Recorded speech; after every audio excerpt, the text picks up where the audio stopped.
ซึ่งปีนี้ก็ได้รับเกียรติจากอาจารย์ครูศรีวิไลหรือว่าอาจารย์ครูระดาดาเนี่ยก็บอกเอา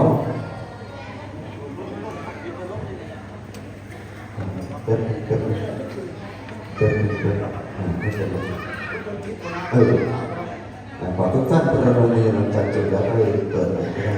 แต่ตัวนั้นเปิดได้ไม่เป็นไรตัวที่อยู่ด้านหลังนั้นเปิดได้ทุกท่านประนมมือตัวนั้นล็อก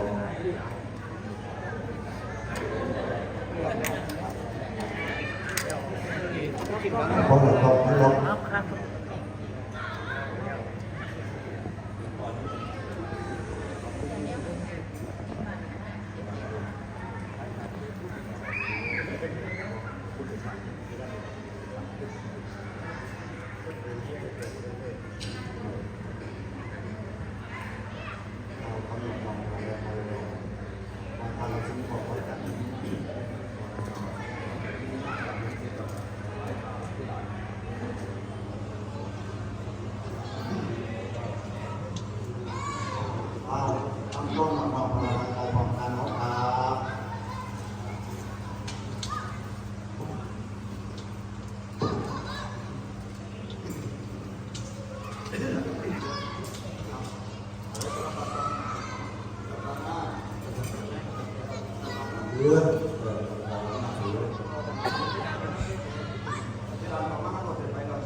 มัง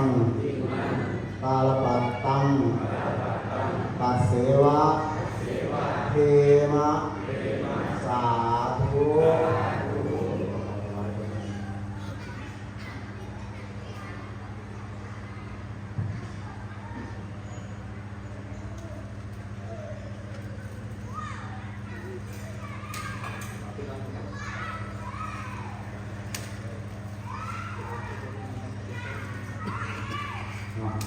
ถวายผ่านที่ทานแล้วมาปาตา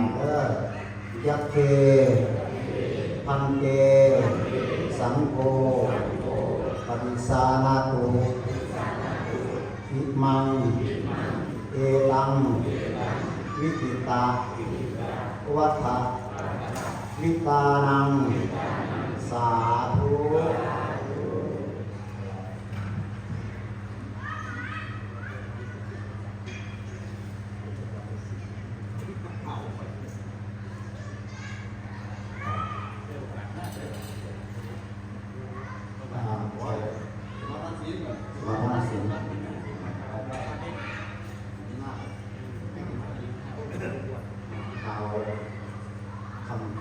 สมณะถึงผลนั้นได้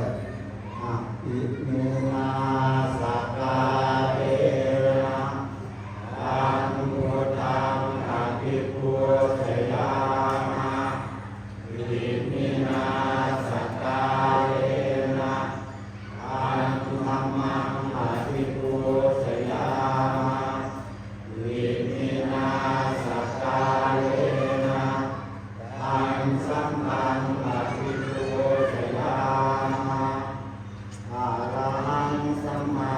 สัมพุทโธภะคะวาพุทธังภะคะวันตังอะภิวาเทสวากขาโตภะคะวะตาธัมโม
มายังพันเต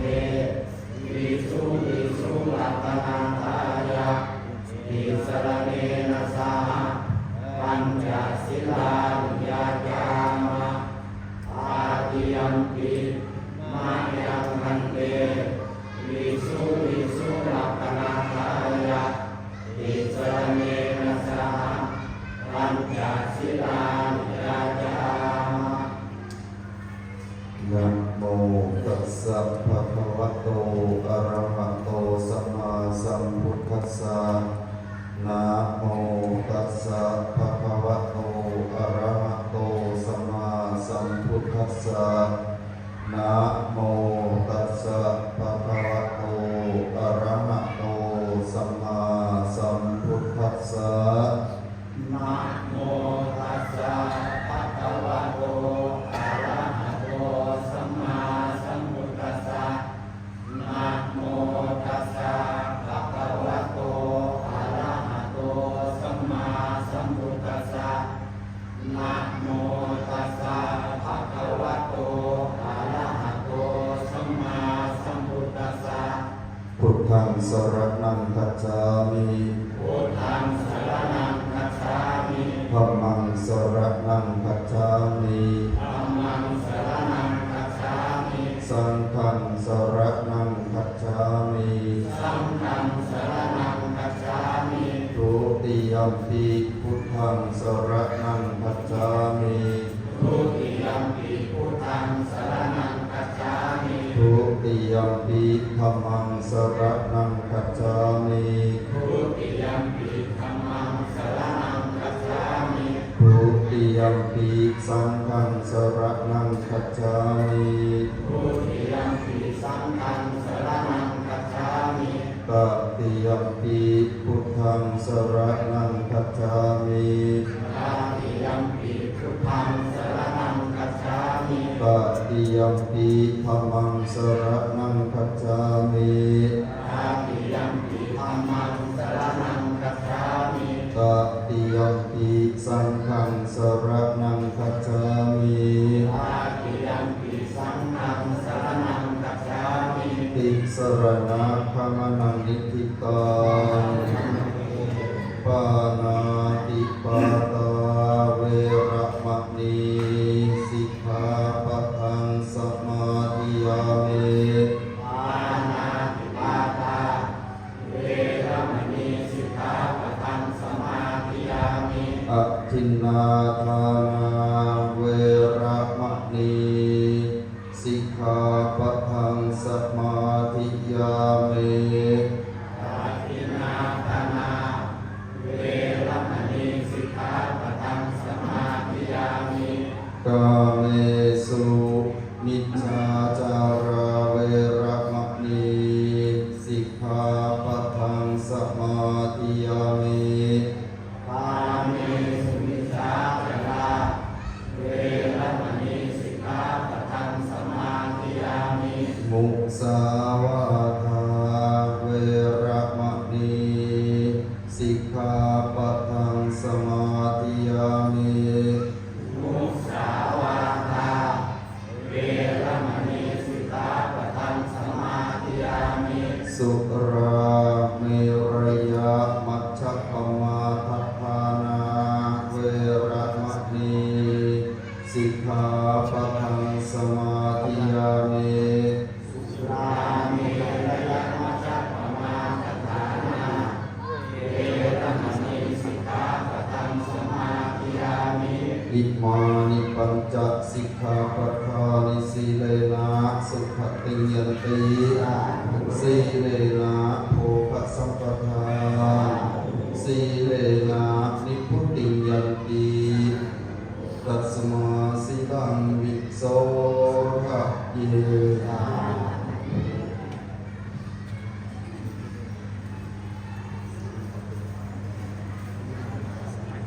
ผู้ไปยืนอยู่กลาง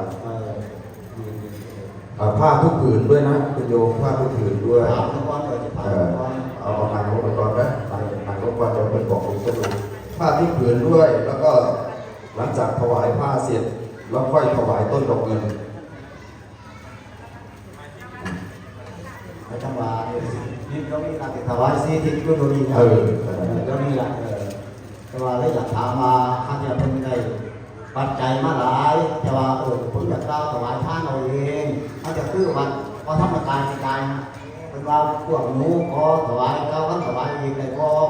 ได้เจ้าตั้งเลยว่าคนนะครับเอาถ้ากันยืนขึ้นพิณาพิณาทุกผืนทุกนี้พิณาไว้นาไปทั้งที่ตัวละต่อก่อนยืนคนไว้นาเป็นต่อก่อน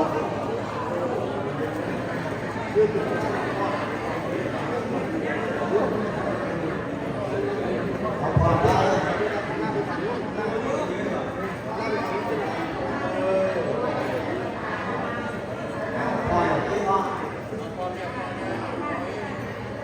นะโมสัมพุทธัสสะนะโมตัสสะภะคะวะโตอะระหะโตสัมมาสัมพุทธัสสะนะโมตัสสะภะคะวะโตอะระหะโตสัมมาสัมพุทธัสสะนะโมตัสสะภะคะวะโตอะระหะโตสัมมาสัมพุทธัสสะสาธุอาจารย์ผู้พุทโธและความเผยเดียวเก่าเราเทวดาทั้งหลายเลยสิ่งที่มันเป็นอยู่ในจิตโภธามีท่ารักษาเป็นต้นคือว่ามูนีข้าวบ้านสุตามเกิดจากพี่น้องไปมาทำบุญกฐินตั้งวงกฐินโดยที่วัดบ้านสุตามและนั่งจึงขออัญเชิญพระเจ้าเจ้าเราเทวดาที่การงานมาแล้วนั้นจงเสด็จลงมาอนุโมทนาสาธุการรองผู้ขาทุกคนทุกองค์ก็ข้าพึง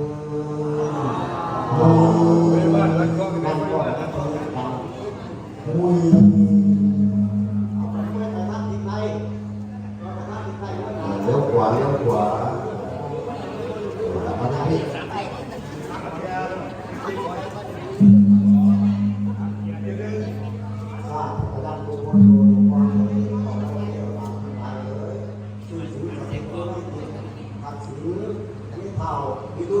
เป็นต้นมือนี้วันนี้นักเดี๋ยวนี้ถ้าบ้านโบราณของญาติพี่น้องได้พากันทำบุญกฐินตั้งวงกฐินคือขออัญเชิญพระเอกเจ้าเราเทวดาที่ก้าวหน้ามาแล้วนั้นจงเสด็จลงมาอนุโมทนาสาธุการร้องผู้ขาทุกคนทุกองค์ก็ข้าพึงเอาไปที่วัดโตที่ปัดยิ้มมาเป็นโตเป็นโต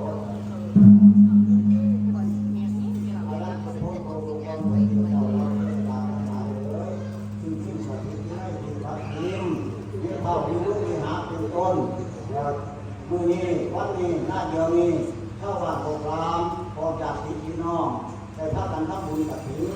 ตั้งวงกฐินฉะนั้นจึงขออัญเชิญพระเดชเจ้าเราเทวดาที่ก้าวหน้ามาแล้วนั้นจงเสด็จลงมาอนุโมทนาสาธุการร้องผู้ขาทุกคนทุกองค์ก็ข้าพึงจิตร้อนกินน้ำ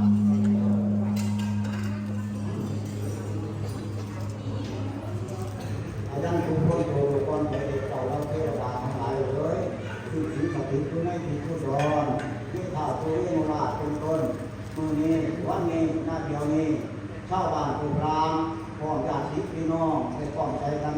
ทำบุญกฐินตั้งวงกฐินฉะนั้นจึงขออัญเชิญพระเอกเจ้าเราเทวดาที่ก้าวหน้ามาแล้วนั้นจงเสด็จลงมาอนุโมทนาสาธุการเพราะผู้ขาทุกคนทุกองค์ก็ข้าพึงสาธุ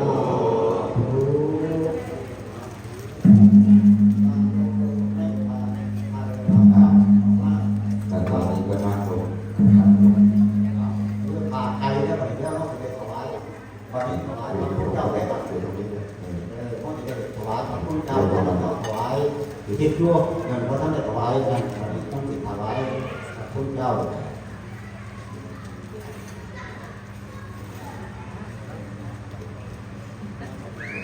แม่ก็